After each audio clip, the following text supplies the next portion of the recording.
What's up, boy? Tara solve tayo mabilis ng beam problem na to. Pampaantok lang.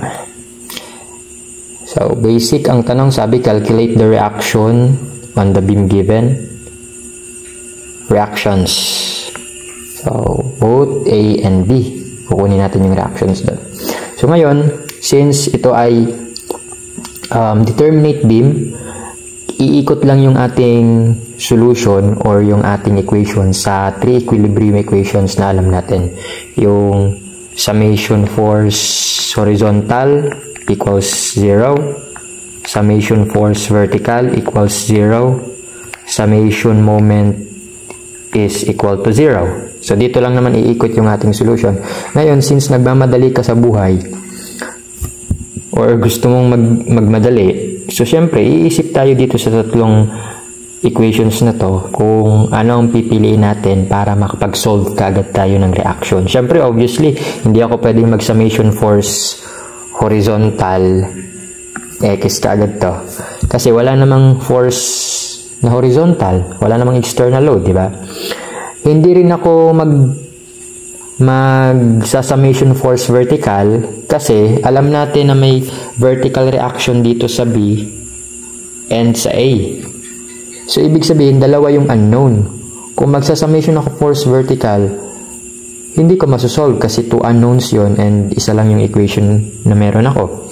So, ngayon, X na rin ito. Wala akong ibang pupuntahan kundi yung moment. So, yun yung gagamitin natin.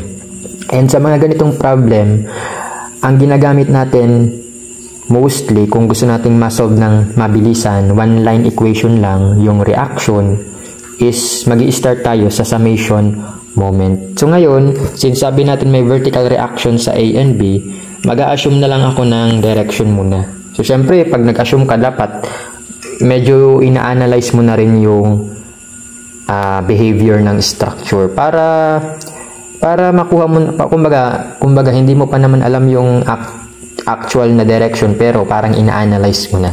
So sa akin, i-assume ko based on the behavior of the structure and the applied load, ang assumption ko sa B, upward yung direction ng reaction. And sa A kasi medyo iisipin mo, pwedeng mag-bend yung beam ng paganito. So kung paganyan, total, lahat ng moment is negative, yung pwedeng makreate.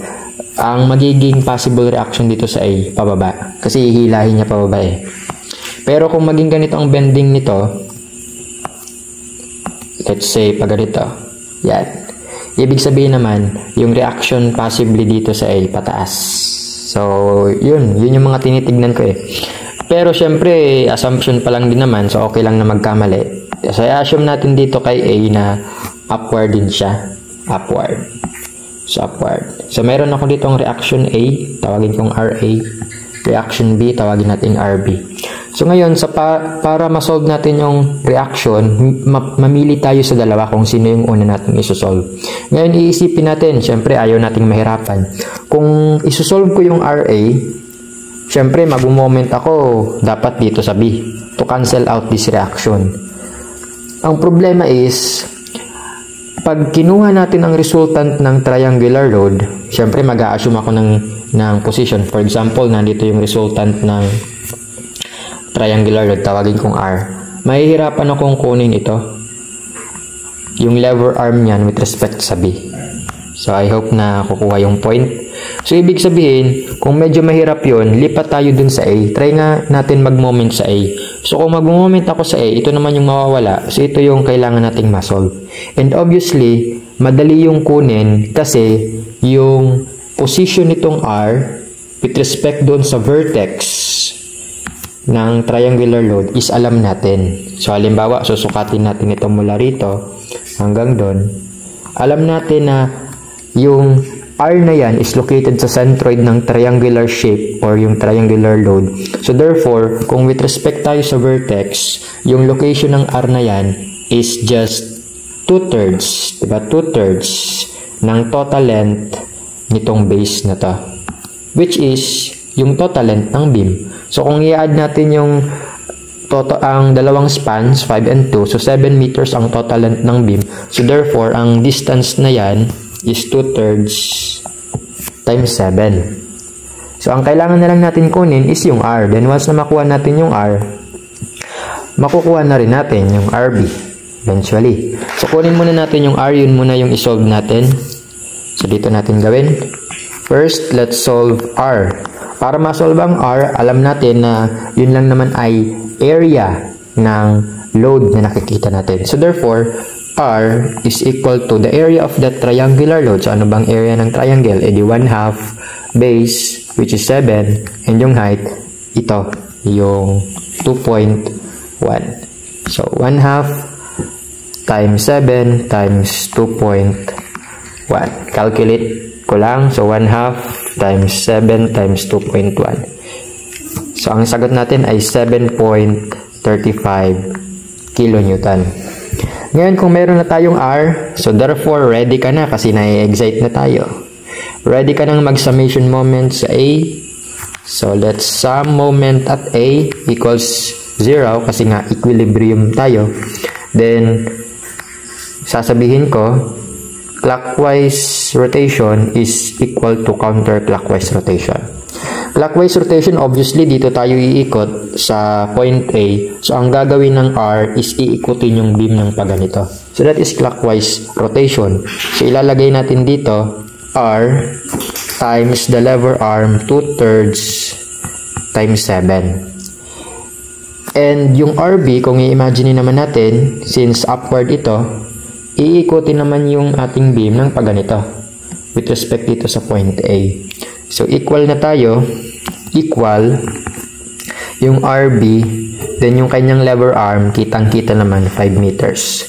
So, ang kailangan na lang natin gawin, substitute yung R, 7.35 times the lever arm 2/3 times 7 equals RB times 5. O, paborito mo, shift solve.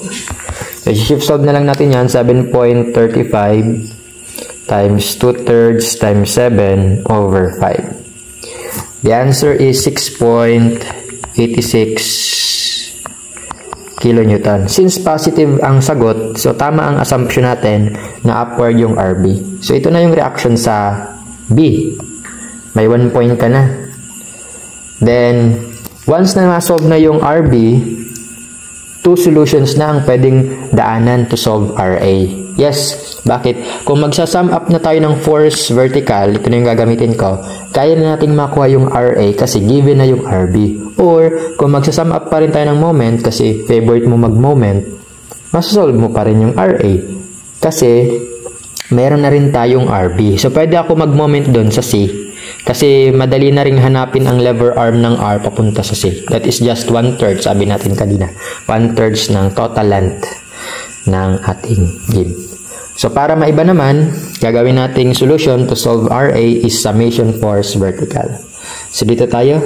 Summation force vertical is equal to 0 kasi equilibrium. Then, I will say upward force is equal to downward force. Yung upward force, since ina-assume ko na pataas si RA, so ilalagay ko muna siya dito. Then, yung RB, alam nating pataas, so sure ako na, andito rin siya. While yung downward, walang iba kundi yung R. So, baba natin yung RA, pasok yung RB na 6.86, then yung R na 7.35. Again, paborito mo ulit, shift solve. 7.35 minus 6.86. So, the answer is 0.49 kilonewton. Ngayon, since positive yan, ibig sabihin, tama rin yung assumption natin na upward. Ngayon, para ma-make sure natin na tama yan, syempre, may second solution tayo. Gamitin na rin natin para pang-check na rin, para ayaw nating ma-zero sa exam. So, ang gagawin ko, imo-moment ko na lang yung, tawag nito, yung mga forces na yan, doon naman sa C. Dito naman tayo mag-moment sa C. Kasi alam ko yung lever arm ng R eh. Di ba alam mo rin? 1/3 ng 7. So, try natin mag-moment sa C na sinusolve natin si RA. So, second solution, summation moment sa C. Siyempre, ano yun eh, overhang. So, 0 din dun ang moment. So, sasabihin mo ulit, clockwise rotation is equal to counterclockwise rotation. So, ibig sabihin, imagine ulit natin yung rotations. Yung RA, iikutin plus ito. Iikutin yung beam ng paganyan. Napasabi tuloy ako ng class. Dapat boy. Paganyan na. While yung B naman, paganito. Pero yung R, paganito. So, ibig sabihin, yung clockwise rotation is gagawin ng RB. Unahin natin yung RA. Then, yung lever arm ng RA mula siya rito hanggang doon. So, gagamitin ko lang yung total length ng beam. 7 meters. Tapos, si RB naman, ang lever arm niya, ito lang. 2 meters lang. 2 meters lang naman. So, times 2 lang tayo dito. Times 2. Then, equal na tayo. Rotation created by R. So, R times 1/3 ng 7.